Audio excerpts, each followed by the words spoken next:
do dito impunidade é falado na televisão, rádio, você escuta em todo lugar. O Brasil é o país da impunidade. É mentira.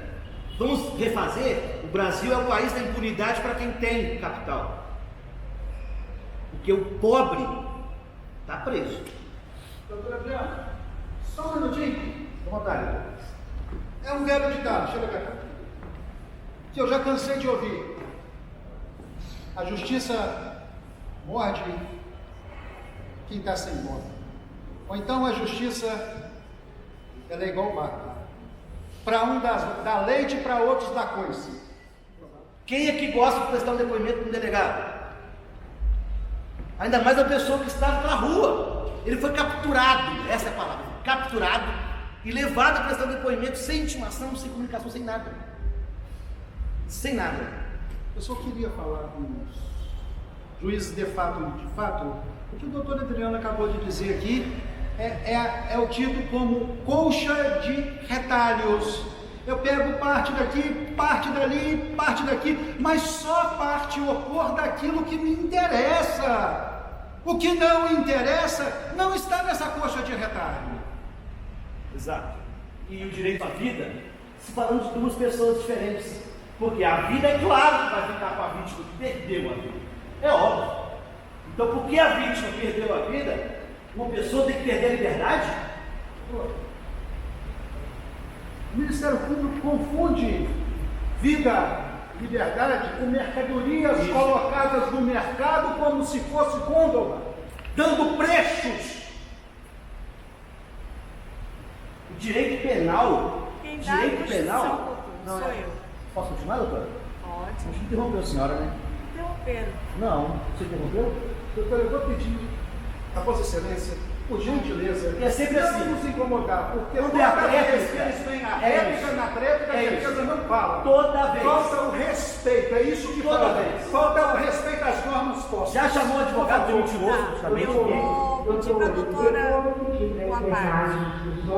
Doutora Thaís, eu vou pedir a gentileza também para a senhora se sentar aqui do lado de cá, da mesma forma como eu pedi o doutor Carlos, que não ficasse na frente da senhora enquanto a senhora estava falando, para não interromper o raciocínio. Não, doutora, mas é porque eu preciso ouvir o que eles estão falando. Eles podem usar o microfone, por gentileza? Posso usar, mas da outra vez a gente falou, mas ficou isso, então. Da primeira fala nossa. A senhora pode fazer essa gentileza? Porque eu Faço. pedi o doutor Carlos, mesmo a senhora não pedindo, mas é um procedimento que eu tenho em relação a todos para preservar a igualdade entre as partes. E eu peço que o senhor prossiga, doutor, e peço que, por favor, se for o caso de interromper, a senhora peça uma parte. O senhor consegue, doutor, uma parte? Não sei se ela vai ter que ter Ah, tudo bem, a senhora Uma consegue. parte só, por favor. tudo bem. É porque ele não O senhor pode pedir. o senhor pode prosseguir. A gente não consegue. Voltando, porque a linha do Ministério Público na tréplica é sempre essa, é cortando o raciocínio da defesa, mas aí não tem jeito, doutor. Pode ser? Mas qual o problema disso? Quer dizer, se você viesse de fora também, eu não sou de juiz de fora, não Doutores, o prazo do senhor está correndo. Doutora Thaís, por favor, vamos encerrar as discussões. Eu não vou admitir discussões entre a defesa e a acusação. Tá? O senhor prossiga, por favor. Doutora Thaís, eu quero que a senhora encerre as intervenções. avistou uma pessoa, cadê fulano? Que é a vítima, com arma? Não, porque eu vou mostrar para ele, para não se mexer mais com a gente, mexer mais com o malandro. Nessa hora ele estava sozinho. O próprio depoimento da testemunha fala que Betinho estava sozinho. Logo depois que aconteceu o crime, supostamente o Breit apareceu. Peraí, qual que é a lógica? Eu te empresto a arma e vou embora. Sumir. Aí quando ele vai invadir o cara, eu apareço para ficar do lado de fora? Qual que é a lógica? E qual a participação? Qual a participação? Não tem liame nenhum. 4 pessoas do lado de fora, se é que é verídico, excelências. 4 pessoas, eu quero saber qual a participação. O que eles fizeram? Ficar do lado de fora, hipoteticamente, de um barraco, quer dizer que participou de crime? E quem viu os 4? Cadê o nome desses 4? Não citou nome de ninguém. Lembram matemática? Que eu falei da matemática? Na matemática, 2 e 2, 4. Essa operação não está fechando. Sabe o que está aparecendo, doutor? A gente corta uma laranja ao meio, perfeito? E corta também um limão. Eu pego parte da laranja e parte do limão e tento encaixar. Não tem como. E me aconteceu às 20 horas. Segundo José Roberto, havia mais pessoas nas proximidades. E o fato de haver mais pessoas na proximidade é o suficiente para apontar como qual autor ou parte, qualquer um deles. Ele nega a participação, ele diz que não emprestou arma, ele disse que não tinha arma, mas aos olhos da acusadora ele pode mentir. Não. Ele pode fazer a sua autodefesa. Uma situação muito diferente do que mentir. O mentir, excelências, é muito subjetivo, afinal, quem é dono da verdade? Quem é dono da verdade? Um senhor que teve a dificuldade de reconhecer aqui nos inícios do trabalho, até esse advogado que vos fala, ele ficou em dúvida na frente da magistrada, se recordam? Eu tive que chegar pertinho dele, a magistrada está lhe perguntando quem é o seu advogado. Se lembram disso? Perceberam a simplicidade, a rusticidade? Um homem, doutores e doutoras, um homem que sobrevivia do trabalho de lavar carro. Isso não diminui ninguém, não. Isto aumenta, isso dá credibilidade. Eu, quando estudante de direito, também lavei muito carro na minha vida para conseguir formar. E vou um pouquinho mais além, excelência. A vida não era tão fácil, não. Ela era muito difícil mesmo, que até me alimentava no centro espírita, porque não tinha onde comer e nem condições. A vida não é fácil. A vida não é fácil. Agora, presumir culpabilidade, não, porque ele, na ânsia de se ver livre, ele, na ânsia de se ver em liberdade, pede a alguns, ou a uns que eu não sei quem, no presídio, na penitenciária, na masmorra, para fazer um pedido para ele. Que conhecimento técnico tem esse homem? Não desmerecendo, estudou até a 4ª série. Tem condições, ele, de fazer um pedido. Eu sempre falo isto. Afinal, são 23 anos na advocacia, 23 anos sofrendo. Mas eu confesso aos doutores e às doutoras, eu sou apaixonado pelo que eu faço. Lá dentro da masmorra, lá dentro do presídio, tem, vou colocar entre aspas, tá? Juiz, promotor, desembargador e até ministro do STF, porque lá todo mundo acredita que conhece a lei. Todo mundo. O melhor advogado é o dele, os outros não prestam. É assim que funciona no presídio. Ele tem responsabilidade por aquilo que fizeram num pedido de habeas corpus? Tem. É uma tentativa. Habeas corpus qualquer um pode fazer, doutores. Não precisa ter formação jurídica. Alguns pensam que o alegar tudo vai resolver. Ou alegar parte, mas não se discute mérito em habeas corpus.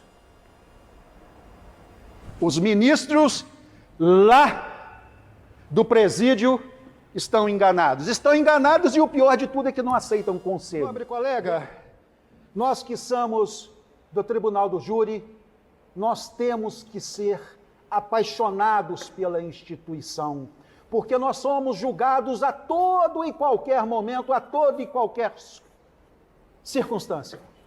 A culpa sempre será do advogado. Eu falei, doutor, com toda a máxima vênia que eu tenho por Vossa Excelência, o tribuno não pode ter paixão pela instituição. Não pode. Porque se ele tiver paixão pela instituição do Tribunal do Júri, Excelências, ele não vai ficar no júri por muito tempo. Porque são muitas as decepções, são muitos os agrouros, são muitos os descasos. Eu não sou apaixonado pelo Tribunal do Júri, eu amo esta instituição. Eu amo. E eu acho que não só eu, mas todos os colegas têm o dever social. E não só os advogados, a sociedade. Todo mundo tem que esticar a mão na medida do possível para poder ajudar ao próximo. Isto é ser cristão. Isto é ser cristão. Não vejo nada demais em sair da minha terra, a quase 200 quilômetros, vir para cá tentar buscar e fazer justiça ladeado pelo doutor Adriano. É porque, doutores, eu acredito. E eu só faço o que eu quero e o que eu acredito. Se baterem na porta do meu escritório e me chamarem para fazer um júri, ao analisar o processo, se eu ver que as coisas não são realmente da forma que estão falando, eu não faço. Graças ao bom Deus, eu posso me dar a esse luxo, porque hoje, Excelências, eu só faço júri e não faço mais outra coisa. Vivo, respiro, suspiro, júri. Às vezes estou tomando a minha marafa, a minha cachaça, conversando com a minha mulher. Qual o assunto? Tribunal do Júri. Às vezes, na caminhada, estou escutando um podcast. Qual o tema? Tribunal do Júri. Às vezes ligo para o doutor Adriano no meio da minha caminhada, porque eu sou maluco e eu acordo às 4 da manhã, para falar com o doutor Adriano, doutor Rodrigo e com outros mais, a respeito de quê? Tribunal do Júri. Este é o meu mistério, esta é a responsabilidade de Vossas Excelências. Tudo que eu falei aqui, falei pensado, ouvi aqui na réplica, possivelmente, provavelmente vão condenar por possivelmente, provavelmente, ouvi aqui a acusação dizer que eu falei de masmorra, falei e falo que em um dos júris que ela fez na acusação e eu na defesa aqui em Juiz de Fora, a acusação entendeu que a penitenciária não é masmorra. Bem, eu até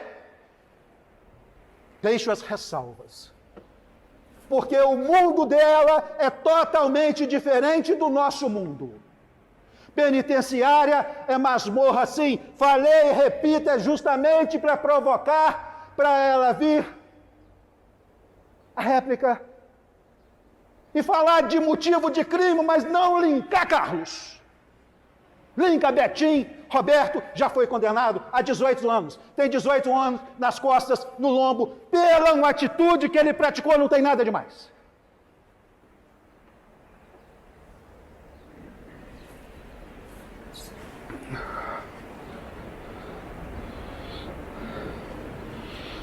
Ouvimos aqui também na réplica que a culpa da morosidade desse processo é dele. É dele. Eu só não quis intervir, porque culpa tem 3 modalidades: imperícia, imprudência e negligência. Qual foi a modalidade dele? A acusação sabe. Como se fosse possível justificar um erro cometendo o outro. Não é possível, Excelências. Há 2 meses atrás, mais ou menos, saiu um noticiário de uma pessoa presa a pedido do Ministério Público, que é ele, é uma instituição que é uma pessoa presa durante tantos meses, alguns meses. Quando mostrado que houve um erro do Ministério Público, quando foi tentar a liberdade da pessoa, ela morreu lá dentro da cadeia. Ela morreu lá dentro. Doutor, só lembrando aqui, caso Marcos Mariano, se tiverem a oportunidade de consultar, preso por 2 vezes, da primeira vez foi solto, tempos depois, por um equívoco da justiça, tinha um mandado em aberto, preso novamente, tempos depois saiu cego, cego da prisão. Foi só o Tribunal de Pernambuco mandar indenizar a família, ele só escutou a notícia, doutores, à época pelo rádio. Estava deitado. Dali, foi embora. E volta a falar. Alguém apontou o dedo. E quem foi? Foi o bonde do malvadão aqui? Ou foi o órgão acusador? Ao professor Raimundo Palmeira. Volto a repetir, um dos maiores tribunos do país. E o professor Raimundo Palmeira tem um livro denominado Uma Janela para o Mar. E nesse livro tem uma obra, uma poesia, que foi premiada por várias vezes, denominada Eu, Quixote. Vou tentar, com toda a limitação do mundo, fazer essa explanação neste momento. Agora, mergulho no mais profundo de minha ilusão. Em armas e armaduras, me faço um cavaleiro andante e vou à luta pela liberdade ou por qualquer outra paixão. Faz-se intrépido o alazão, o meu pobre Rocinante. De um a outro sonho, cavalgo febril, galante, elegante, valente e atento. Derroto dragões, vitorioso e viril, que nada mais são que moinhos de vento. Persigo a justiça, defendo a igualdade, combato a tirania, venço alcateias. A cada ilusão encerra uma saudade do colo irrisório de minha Dulcineia. Sigo vida fora, sentindo-me desejado, imune à ação do tempo e da idade. Nenhum Dom Quixote que, fiel ao meu lado, traga de volta a minha sanidade. Mas acordo sozinho sobre o céu ao relento, triste, envelhecido, poeta sem mode. Meus sonhos perdidos, real desalento. Nos braços do dia, nós somos apenas Dom Quixote. Nós todos, com os nossos dragões, com os nossos moinhos de vento. E o processo aqui hoje foi trazido 32 anos, como se fosse dragão, mas eu tenho certeza que nesse exato momento, vossas excelências terão a convicção que não passa de moinhos de vento. Que Deus ilumine a cabeça, a percepção e o coração de vossas excelências. Muito obrigado. Obrigada, doutor Carlos.